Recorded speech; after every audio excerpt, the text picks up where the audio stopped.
দেখো তোমার এখানের মধ্যে একটা ফাংশন আছে, ঠিক আছে? এখানের মধ্যে তুমি যদি এক্স এর ভ্যালু 2 বসাও, তাহলে ফাংশনের ভ্যালু কত আসে? তাহলে ফাংশনের ভ্যালু আসে হচ্ছে 4 - 4 ডিভাইডেড বাই 2 - 2, অর্থাৎ 0/0।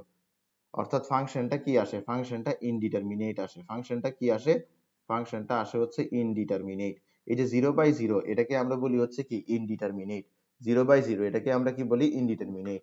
তাহলে x ইজ ইকুয়ালস টু 2 হলে function indeterminate, x is equals to 2 হলে function indeterminate, x is equals to 2 হলে ফাংশন ইনডিটারমিনেট। এখন আমরা x এর ভ্যালু 2 থেকে একটু কম ধরবো, x এর ভ্যালু 2 থেকে একটু বেশি ধরবো। x এর ভ্যালু 2 থেকে একটু কম ধরবো, x এর ভ্যালু 2 থেকে একটু বেশি ধরবো। তো x এর ভ্যালু যখন আমরা 2 থেকে একটু কম ধরবো, তখন কিন্তু আমার ফাংশন একটা ভ্যালু দিবে। x এর ভ্যালু যখন আমি 2 থেকে একটু বেশি ধরবো, তখনও কিন্তু আমার ফাংশন একটা ভ্যালু দিবে। আবার বলি, তুমি x এর ভ্যালু 2 ধরলে ফাংশন কোনো ভ্যালু দিচ্ছে? ফাংশন কিন্তু কোনো ভ্যালু দিচ্ছে না। 0/0 এটা কোনো ভ্যালু না। ফাংশন কোনো ভ্যালু দিচ্ছে না যখন যখন x এর ভ্যালু 2 থেকে একটু কম, তখন কিন্তু ফাংশন একটা ভ্যালু দিবে।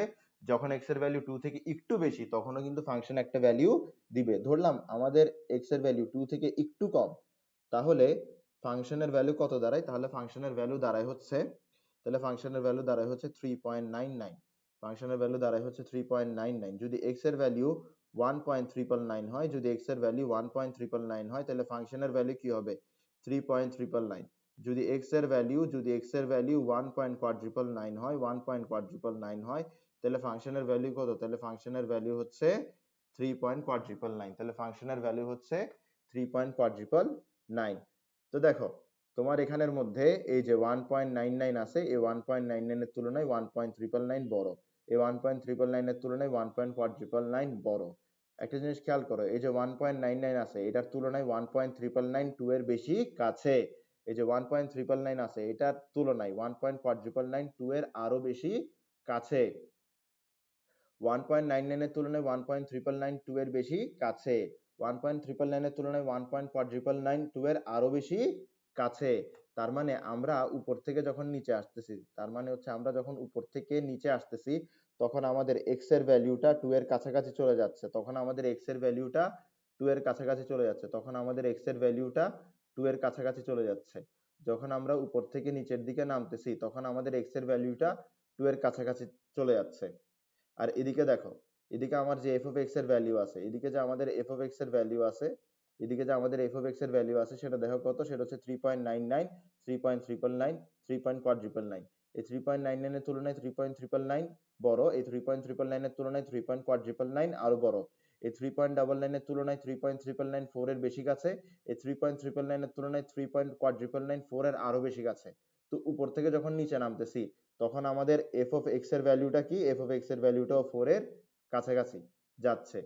তো দেখো, উপর থেকে নিচে নামলে x এর ভ্যালু 2 এর কাছাকাছি যায়, আর x এর ভ্যালু যখন 2 এর কাছাকাছি যাচ্ছে, তখন f of x এর ভ্যালু 4 এর কাছাকাছি যাচ্ছে। বিষয়টা বোঝার চেষ্টা করো। উপর থেকে নিচে নামতেছি, x এর ভ্যালু 2 এর কাছাকাছি বসাচ্ছি, f of x এর ভ্যালু 4 এর কাছাকাছি আসতেছে। তার মানে x এর ভ্যালু যখন 2 এর কাছাকাছি, f of x এর ভ্যালু তখন 4 এর কাছাকাছি। এখন x এর ভ্যালু কি 2 হইতে পারবে? পারবে না। কেন 2 হইতে পারবে না? কারণ x এর ভ্যালু 2 দিলে ফাংশনটা ইনডিটারমিনেট আসে। x এর ভ্যালু 2 দিলে ফাংশনটা ইনডিটারমিনেট আসে। x এর ভ্যালু 2 দিলে ফাংশনটা ইনডিটারমিনেট আসে। তাই বলে x এর ভ্যালু 2 হতে পারবে না। x এর ভ্যালু 2 এর কাছাকাছি হতে পারবে। x এর ভ্যালু 2 এর কাছাকাছি হতে পারবে। x এর ভ্যালু যখন 2 এর কাছাকাছি হচ্ছে, তখন f of x এর ভ্যালু 4 এর কাছাকাছি হচ্ছে। x এর ভ্যালু যখন 2 এর কাছাকাছি হচ্ছে, তখন f of x এর ভ্যালু 4 এর কাছাকাছি হচ্ছে। এখন বিষয়টা হচ্ছে, f of x এর ভ্যালু কি 4 হইতে পারবে? উত্তর হচ্ছে f of x এর ভ্যালু 4 হতে পারবে না। f of x এর ভ্যালু 4 এর কাছাকাছি হইতে পারবে, কিন্তু 4 হতে পারবে না। কেন পারবে না? আমরা তো নিজের চোখেই দেখতেছি। 3.99 আসতেছে, 3.999 আসতেছে, 3.499 আসতেছে। এরপরে আবার যদি আমরা করি, এরপরে যদি আমরা x এর ভ্যালু কি ধরি, এরপরে যদি আমরা x এর ভ্যালু 1 পয়েন্ট, এরপরে ধরা 5টা 9 ধরলাম, তাহলে এখানের মধ্যে কি আসবে? 3.1 2 3 4 5, 5টা 9 আসবে। তাও কি 4 আসছে? আসে নাই। তাহলে তোমার x এর ভ্যালু 2 এর কাছাকাছি ধরা হলে f of x এর ভ্যালু 4 এর কাছাকাছি যাচ্ছে, কিন্তু f of x এর ভ্যালু 4 হতে পারতেছে না। x 2 হইতে পারতেছে না, f of x 4 হইতে পারতেছে না। x 2 হইতে পারতেছে না, f of x 4 হইতে পারতেছে না। x2 হতে পারতেছে না, f of x 4 হতে পারতেছে না। তার মানে x এর লিমিট হচ্ছে 2, f of x এর লিমিট হচ্ছে 4, x এর লিমিট হচ্ছে 2, f of x এর লিমিট হচ্ছে 4, x এর লিমিট হচ্ছে 2, f of x এর লিমিট হচ্ছে 4। এই যে কথাটা বললাম, এই কথাটাকে আমরা এভাবে লিখতে পারি, এই কথাটাকে আমরা এভাবে লিখতে পারি, লিমিট x টেন্ডস টু 2, অর্থাৎ x এর লিমিট 2, যখন x এর লিমিট 2 তখন f of x এর লিমিট 4। এই যে এটা লিখলাম, এটার অর্থ কি? এটার অর্থ হচ্ছে x এর লিমিট 2 হলে f of x এর লিমিট 4, x এর লিমিট 2 হলে f of x এর লিমিট 4। এটার আরেকটা অর্থ আছে, সেটা হচ্ছে x এর ভ্যালু 2 এর কাছাকাছি গেলে f of x এর ভ্যালু 4 এর কাছাকাছি যাবে, x এর ভ্যালু 2 এর কাছাকাছি গেলে f of x এর ভ্যালু 4 এর কাছাকাছি যাবে। আমরা চাইলে এখানে ফাংশন অফ x টাকে লিখতে পারি একদম সরাসরি, ফাংশন অফ x হচ্ছে এটা, ঠিক আছে?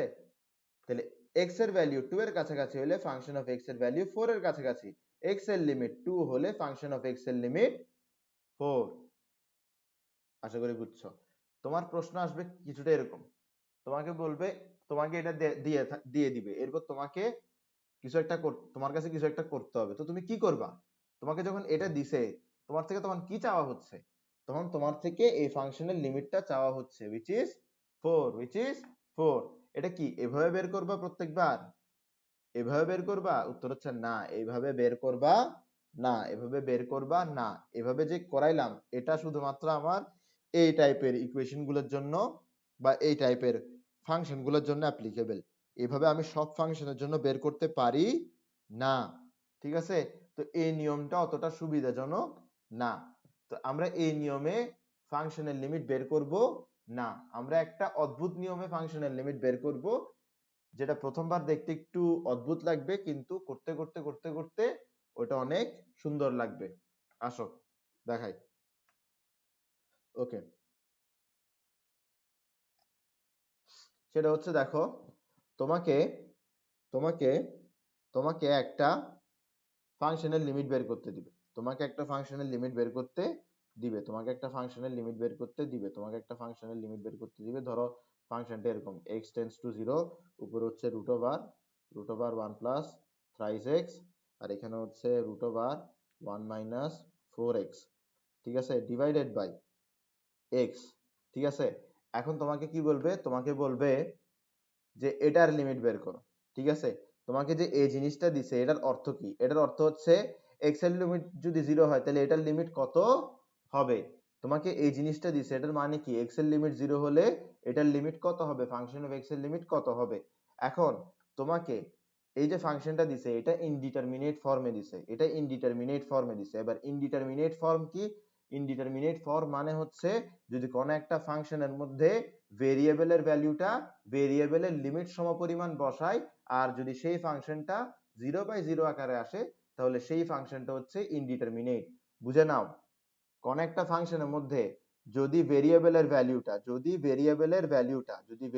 ভ্যালুটা তার লিমিট সমপরিমাণ বসানো হয়, আর যদি ফাংশনের ভ্যালু কি আসে, আর যদি ফাংশনের ভ্যালু 0/0 আসে, তাহলে সেই ফাংশনটা ইনডিটারমিনেট, তাহলে সেই ফাংশনটা ইনডিটারমিনেট, সেই ফাংশনটা ইনডিটারমিনেট। তোমাকে যখন এই আকৃতির কিছু দিবে, তোমাকে যখন এই আকৃতির কিছু দিবে, তোমাকে যখন এই আকৃতির কিছু দিবে, তোমরা বুঝে নিবা যে এখানে যে ফাংশনটা দিছে ওটা কি? ওটা ইনডিটারমিনেট। কেন? কেন? কেন? কারণ হচ্ছে এই অপারেটরটা লিমিট। এ দেখো, লিমিট অপারেটরটা আসছে কেন?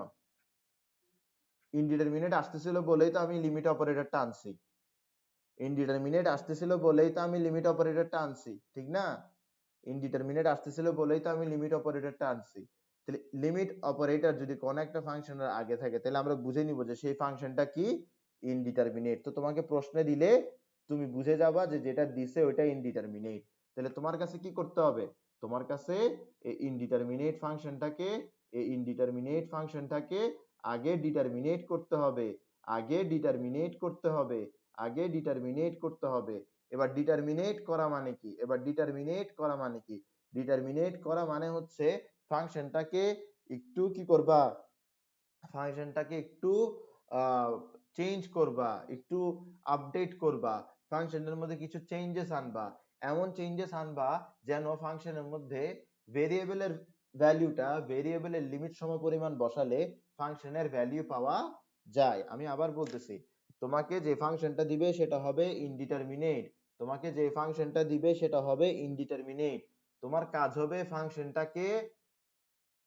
ফাংশনটাকে চেঞ্জ করা, ফাংশনটার মধ্যে কিছু মডিফিকেশন আনা, ফাংশনটার মধ্যে মডিফিকেশন আনবা, মডিফিকেশন এনে ফাংশনটার রূপ এমন করে ফেলবা যে ফাংশনটার মধ্যে ভেরিয়েবলের ভ্যালুটা ভেরিয়েবলের লিমিট সমপরিমাণ বসালে ফাংশনের একটা ভ্যালু আসে।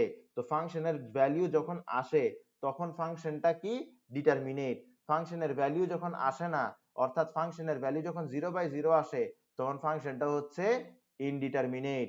তো তোমার কাজ কি, ইনডিটারমিনেট কে আগে ডিটারমিনেট করা, ইনডিটারমিনেট কে ডিটারমিনেট করবা, এরপরে ডিটারমিনেট অবস্থায় যে ফাংশনটা পাবা সেখানে ভেরিয়েবলের ভ্যালু তার লিমিট সমপরিমাণ বসাই দিবা, সেখানে ভেরিয়েবলের ভ্যালু তার লিমিট সমপরিমাণ বসাই দিবা, সেখানে ভেরিয়েবলের ভ্যালু তার লিমিট সমপরিমাণ বসাই দিবা। বসানোর পরে একটা ভ্যালু পাবা, ভ্যালুটাই কি হবে, ভ্যালুটাই হবে limit of limit of limit of given function, limit of given indeterminate function, limit of given indeterminate function, limit of given indeterminate function, অর্থাৎ এই indeterminate ফাংশনের লিমিট। তোমাকে একটা ইনডিটারমিনেট ফাংশন দেয়া থাকবে, তুমি তাকে চেঞ্জ করবা, বিভিন্ন কৌশলে তাকে চেঞ্জ করবা, তাকে চেঞ্জ করে ডিটারমিনেট করে ফেলবা। ডিটারমিনেট কি, ডিটারমিনেট হচ্ছে তার এমন এক কনফিগারেশন, তার এমন এক আকৃতি, তার এমন এক রূপ, যে রূপের মধ্যে আমি ভেরিয়েবলের ভ্যালু লিমিট সমপরিমাণ বসালে 0/0 পাবো না, বরং একটা ভ্যালু পাবো, যে ভ্যালুটা পাবো সেটাই হবে limit of the given indeterminate function. বলো বুঝছো কিনা?